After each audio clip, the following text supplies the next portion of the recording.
going on, everybody? It's your buddy, it's your pal Spaz Phoenix, the YWC Reality Check, with probably the quickest preview pod you're going to get from me in a while. Not only because there's only 6 matches on the card as I record this early on Tuesday, because schedules are a thing, but also because there's not a whole lot to say. We are here to talk about Money in the Bank. It is coming up this Saturday. I'm recording this way early in the week, so I don't know what's going to happen on Friday. Chances are they might throw in another Ricochet versus Gunther rematch. They might throw some other stuff on the card. They might do Jinder and Shanky on the pre-show or something like that, but that's all kind of by the by. I'm doing this for the sake of doing it, if you want me to be completely honest. Looking forward to later this week reviewing Blood and Guts and also previewing Impact Wrestling's Against All Odds, which is on Friday, which is Canada Day. So, I'm going to say right now, and I'm probably going to say it in other podcasts as well leading up to, this coming weekend is both Canada Day on Friday and the 4th of July on Monday, so happy Canada Day to my fellow Canadians. Happy 4th of July to my neighbors to the south. I hope you guys have a good one. I know there's a lot of crazy shit going on right now, so hopefully you guys are avoiding that. Hopefully you guys are finding something to celebrate, whether that's who you are, who you're with, where you're from. Celebrate all of it. I saw a t-shirt on a website earlier today that said Canadian as fuck, and I might just buy that, I'm not gonna lie, because I like the design and it was all like splattery and cool. And why do you guys care about this? Because you're here to talk about Money in the Bank with me. So this actually might be the last pod to go out, so hopefully by the time you're hearing this, you've already heard my predictions for Against All Odds, and you've already heard my response to Blood and Guts, which looks like it's going to be really, really good. Hoping to have some company on at least one of those pods, but by the time you're hearing my voice now, you will have known if I got that company or not. So we are doing a bit of time travel. It's fine. Yes, I'm stalling. Yes, I'm rambling, because there's not a lot to say about this card. Let's go with the first of many titles that are not going to change hands. It's Theory versus Bobby Lashley for the United States Championship. And, I mean, after Monday Night Raw, we know that Theory's next direction is John Cena. He's probably still going to have that US title, and they're saving that for SummerSlam. Now, what happens here, I don't know. There's going to be some fuckery. Theory has aligned himself in the past with The Miz, and The Miz has aligned himself loosely with Tommaso Ciampa. And considering neither one of those are on the card, there could be some interference from them. There could be leftover business from the Hurt Business, because I think Bobby Lashley might factor into that later on as well. Because there's a giant in the Money in the Bank match. I have a theory on that as well. But yeah, Austin Theory's going to maintain his title, whether or not he gets his ass handed to him after. It would be a very John Cena. First of all, this is going to be all over the map tonight, isn't it? Because I'm trying to make more of a pod out of 6 very, very short, not a lot to say about the matches. The John Cena tribute that they did on Monday Night Raw was very WWE, but it was also very true. You saw him interacting with a lot of the stars that are there. He was, selling with facial expression all the weirdness and wackiness of people like Elias, people like Seth Rollins, reminding him about his broken nose, chilling in the back with the Street Profits, and then coming out having his speech. But also, they did the video packages, they did the tribute to his career, and almost separate from that was all of his charity stuff, all of his Make-A-Wish stuff, which I always said, even when I hated him, yes, Cenapocalypse is still a video available on this channel from years and years and years ago when I thought this guy, not this guy personally, but this guy's character was killing it. Like, I think it was like the top 100 reasons why John Cena is killing wrestling or something stupid like that. Now, my reasonings for those all still stood, but even back then I said, what I'm saying is this guy on my television screen. If I met John Cena in real life, of course I would sit down and have a beer with him. Now, he'd be having a beer and I'd be having a Smirnoff, but that's neither here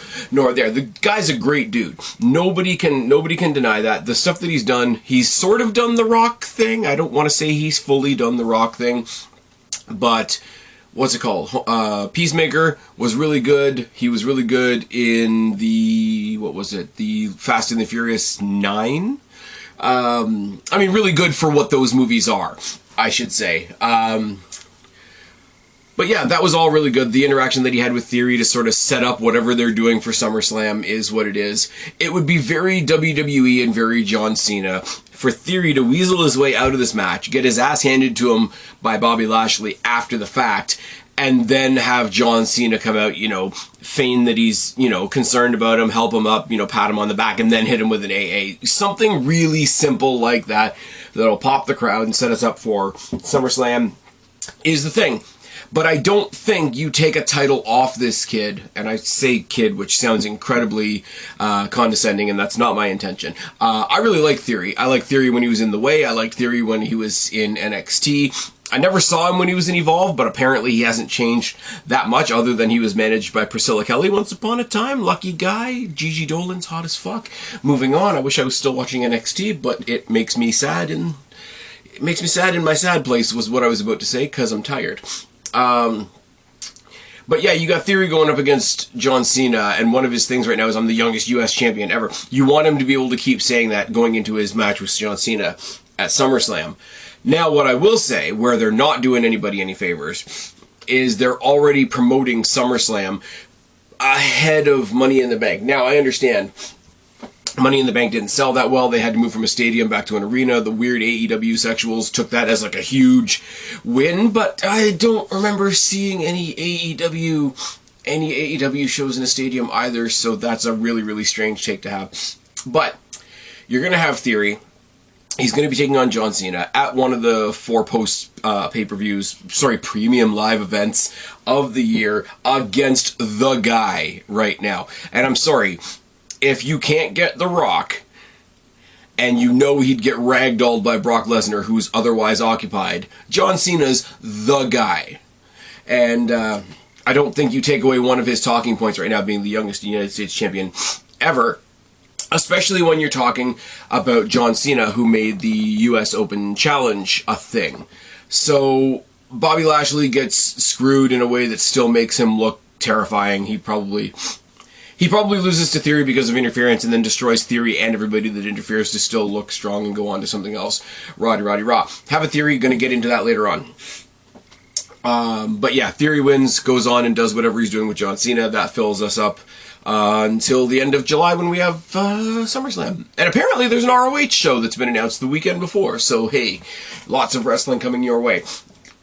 The Usos, Jimmy and Jey, are going to defend their unified tag team championships against the Street Profits because, god damn it, this feud is getting old. And god damn it, if they were going to put the belts on the Street Profits, they would have done it already. And god damn it, nobody in the Bloodline are dropping any of their double sets of belts for a long time. Now, this is going to be one of the better non-ladder matches of the night, for sure. Angelo Dawkins is great. The Usos are great. Montez Ford is fucking ridiculous. The match itself is going to be great. Don't get me wrong when I talk about it being boring. What I mean by boring is I think these guys have fought each other on Raw for like the last 6 or 7 weeks.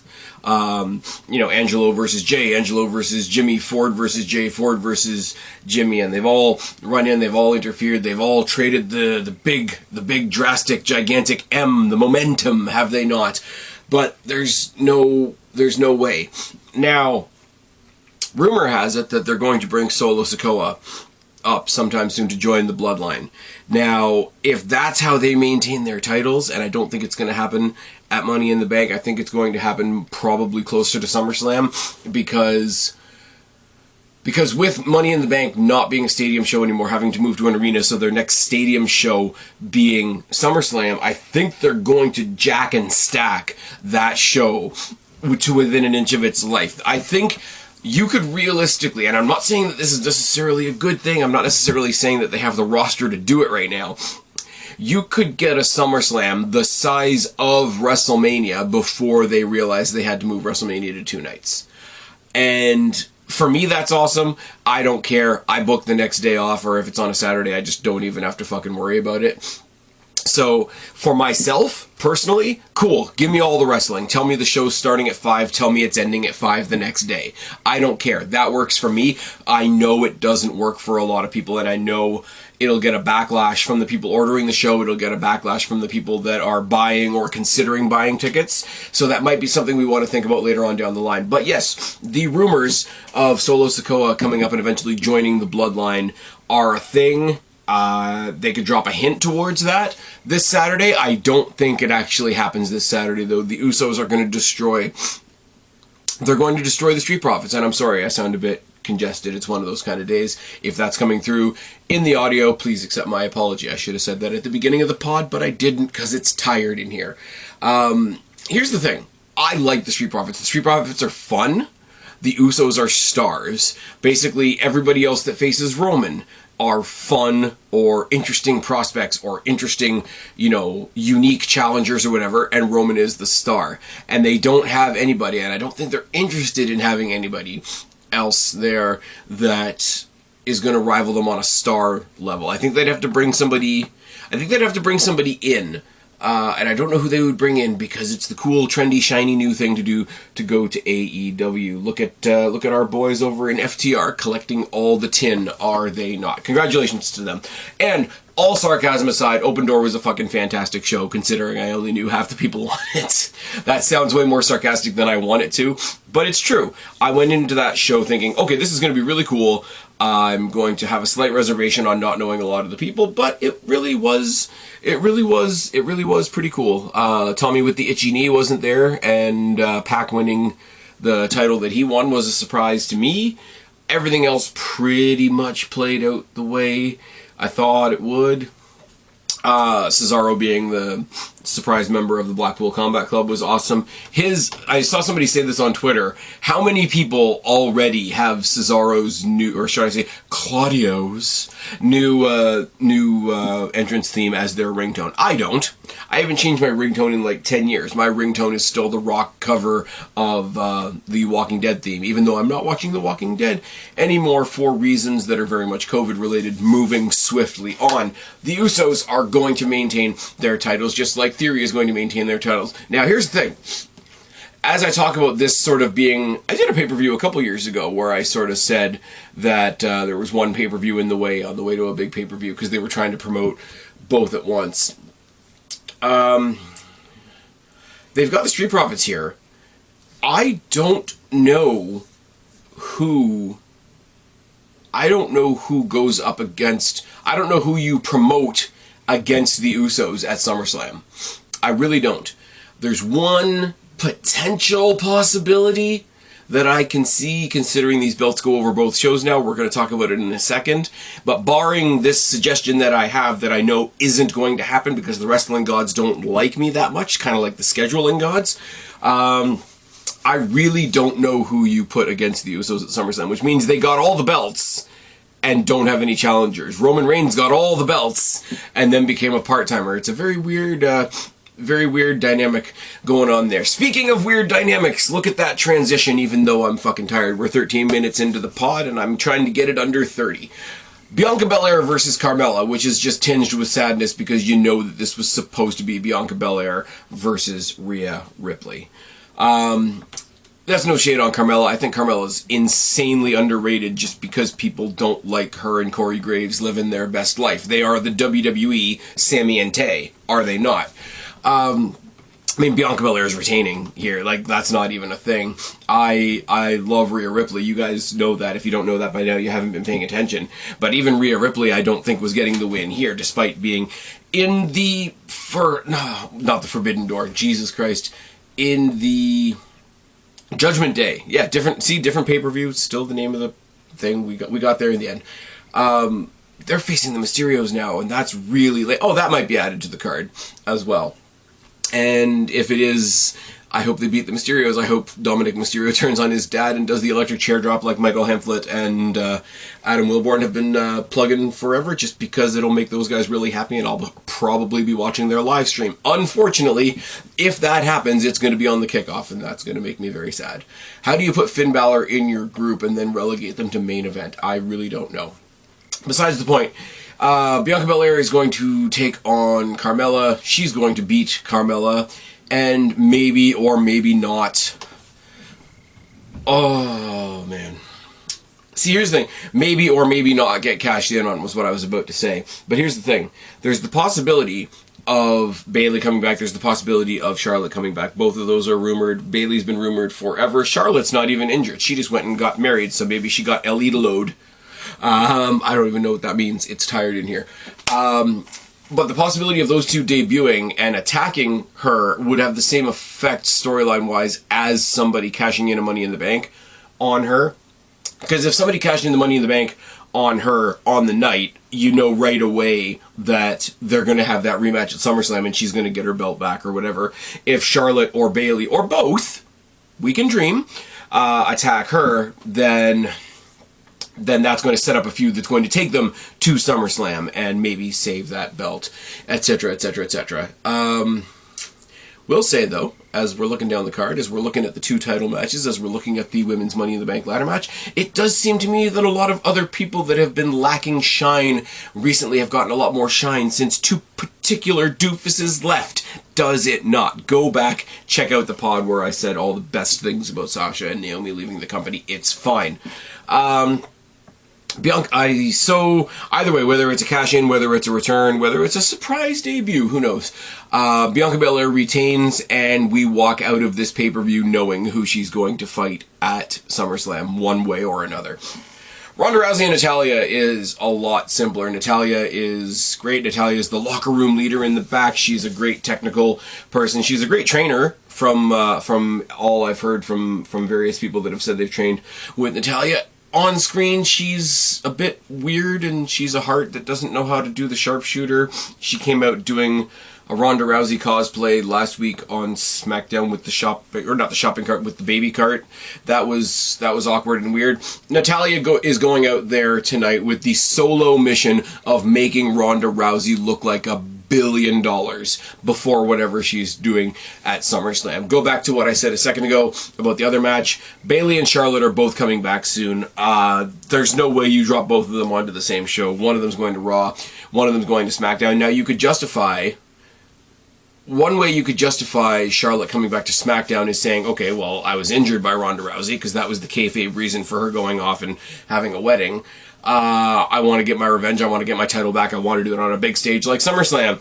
Or you could have Bayley, the role model of SmackDown, come back and say, look, you've been carrying around that belt for a while. I haven't had a belt in a while. Fuck you. Let's fight at SummerSlam. Each one of those is really cool, really interesting to me, because if you get Bayley on SmackDown, then you get Charlotte probably popping up on Raw, fucking with Bianca Belair, and then all four of those competitors that I've just mentioned have to also worry about whoever wins Money in the Bank. That's a lot of fun.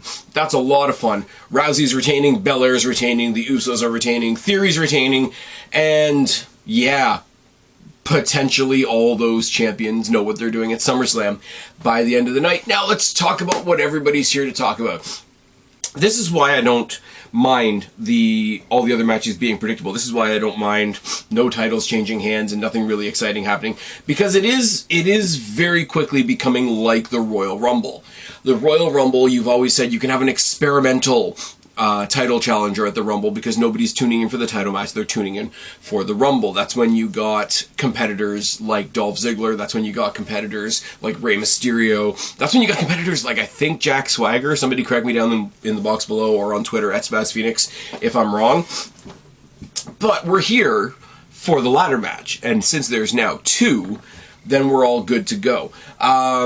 Seth Rollins, Drew McIntyre, Sheamus, Omos, Sami Zayn, Riddle, and to be determined are in the men's ladder match. Now, the men's ladder match is not nearly as intriguing anymore, seeing as one guy holds both titles, but at the same time, it is, because there's nobody on the roster that's been presented in a way that they can take those titles off of him. So, first and foremost, I'm going to say that the to-be-determined guy is going to be one of the personalities of Elias, Ezekiel, Elrond, whatever, because I think they're going to find a workaround to get that match on SmackDown, even though they're both Raw guys, but the brand split doesn't really mean anything anymore. And Kevin Owens is going to be pissed that he wasn't in the match. It's going to be a conspiracy. Nobody sees that this is the same guy. Roddy Raw. We're going to do the same crazy Kevin Owens thing. That's all really been good and wonderful. Sami Zayn's not going to win this. And he's going to get screwed over in some way, shape, or form. Because there's another story that needs to be told. Sami Zayn getting screwed out in his own mind, you know, the conspiracy theory and all that, could go to the back, could share his frustrations with his old friend Kevin Owens, and basically have it where Kevin Owens is sick of nobody believing him and feeling like he's delusional and all that. Sami Zayn will realize that the illusion of him being part of the bloodline is also kind of fading. They could bond together. They could put their, what do you want to say, that their shared frustration together. Sami Zayn, here's my pitch for SummerSlam that's definitely not going to happen, but what I would like to see happen, Sami Zayn and Kevin Owens go after the Usos at SummerSlam for the the Universal United Unified Tag Team Championships. That would be really cool. Riddle, they can't have him win, so therefore he's going to lose, because people are going to rip the WWE to shreds if they do a "you can't challenge for the title ever again" and then he challenges for it a month later. WWE is stupid, but they're also pretty self-aware. Omos, hear me out on this one, is going to get taken out by Bobby Lashley. Because I think Omos is going to be one of the people that costs Bobby Lashley his match at what I'm assuming is going to be the opener. I'm assuming Bobby Lashley and Austin Theory are going to be the opener. So if Omos and MVP by association cost Lashley his United States Championship match, Lashley comes back and costs Omos the Money in the Bank. Now, we move on to Sheamus and Drew McIntyre, who fought each other to a draw to get into the match, to get out of the match, to get back into the match, which was entirely needless and unnecessary and just there to fill time. They're going to do the same thing tonight. They're going to be so about getting at each other that there's no way that they are going to, what's the word I'm looking for, be able to focus on the prize, which is unfortunate because the whole reason they were beating the shit out of each other to begin with was to get that prize. But the irony will hang thick in the air on the night. It's fine. Plus, we know Drew McIntyre some way or another is going to get himself a title match for Clash at the Castle anyway. He's on all the merchandise for that show. It's going to be kind of cool to see them over in the UK doing a show. I don't remember the last time there was a proper pay-per-view. I know they did NXT TakeOver London, but other than that, and other than them doing random house shows and random, like, Monday Night Raws where there's a phone box and an old car on the ramp because we're in the UK. Nowhere specific, just generic UK stuff. Yeah, that's what's going to happen there. I hope there's more than that for that show, because that show will be unique enough that they can try some stuff that they don't usually try. Now, the winner of this is going to be Seth freaking Rollins, but here's the thing, and here is the thing.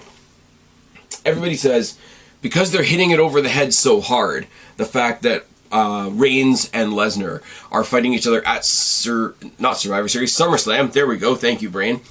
They're fighting each other at SummerSlam in a last man standing match, and all the commentators say, "Oh my God, whoever wins this is going to be prone for a cash-in." Seth Rollins wins the briefcase, comes out on the night. Because here's a big spoiler for SummerSlam. I think Reigns is going to win. I think this is a one-off for Brock Lesnar to pop some ratings while they don't have Cody there, and that's a sentence I never thought I would say. I think Seth Rollins comes out at SummerSlam to just make everybody worried, like from the Roman Reigns bloodline point of view. Just like, I'm not going to do this tonight, but I could have. And then he sort of goes off and he feuds with somebody else. He feuds with, I don't know, he could have a one-off feud with John Cena for all I care. Then what happens? The guy that's definitely not going to be at the Rumble, he keeps underlining 9 months away with his torn titty. Cody Rhodes is coming back at the Rumble. We know this now. We can telegraph this right now. Cody Rhodes is going to win the Rumble next January. It's going to happen. He's going to come out the next night on Raw and say, "I can't wait to dethrone Roman Reigns. I can't wait to rip down the head of the table." Seth Rollins is going to interrupt that promo with his Money in the Bank briefcase, and he says, well, you might have to, because this briefcase says that that match is now a triple threat match. I am predicting right now, write it down, it is right now the 28th, but it will be July 1st when you guys hear this. So write it down, July 1st. I am predicting the main event, and yes, by the main event, I mean the last match on night 2, because that's the main event. I am predicting it's going to be Rollins, Reigns, and Rhodes. That's my prediction for that. Now, is there 100 ways I could be wrong about that? Absolutely. And as soon as they divert from that at all, I'm going to say that they're crazy. That's what's going to happen there. So, what are we left with? We're left with what I believe will be the main event. Which is Lacey Evans, Alexa Bliss, Liv Morgan, Raquel Rodriguez, Asuka, Shotzi, and Becky Lynch in the women's Money in the Bank ladder match. Quite simply, look who they're pushing. They're pushing the newly returned Lacey Evans. They're pushing Raquel Rodriguez. Asuka doesn't need a push. She's already there. Alexa Bliss and Liv Morgan got front row center focus on last night's Raw. I would love it to be my girl Shotzi. I would love it to be Becky Lynch.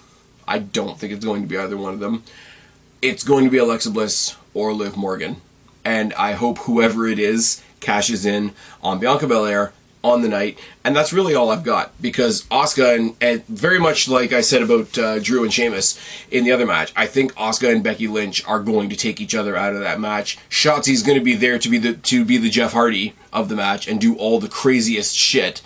And once again, it's not going to get her what she deserves. Raquel Rodriguez and Lacey Evans, I'm pretty sure, are going to do some awesome power shit.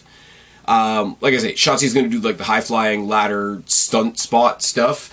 Raquel Rodriguez and Lacey Evans are going to be in there to do the power stuff. Alexa Bliss and Liv Morgan are the fan favorites, whether people like Sidgwick want to admit it or not. One of them is going to win and hopefully cash in on Belair the same night. Like hop down off the ladder and call out Belair right then and there. Might be a nice way to end the show, just a little bit different. Hey, I'm not going to cash in on you while you're at your weakest. I've just won the briefcase. I'm probably at my weakest, but that's how confident I am that I can beat you. And then you got Bianca Belair coming out the next night and saying, oh, well, I didn't know, I wasn't ready, blah, blah, blah, blah, blah, whatever they want to write in. And this is where everybody's going to be like, oh, maybe Sasha and Naomi are coming back, and their dreams will get squashed, and that will make me a happy boy. Anyways, said I was going to keep this under 30 minutes. It looks like I am going to keep this under 30 minutes. Hope you guys have enjoyed. Put your thoughts down in the box below, or get me at Spaz Phoenix on Twitter. I've been Spaz, your YWC reality check. Subscribe up there, talk down there, start a conversation. Keep all these conversations going. Don't be a stranger. I will talk to each and every last one of you later. There we go. Thank you, brain. But for right now, I am tagging out. Bye, guys.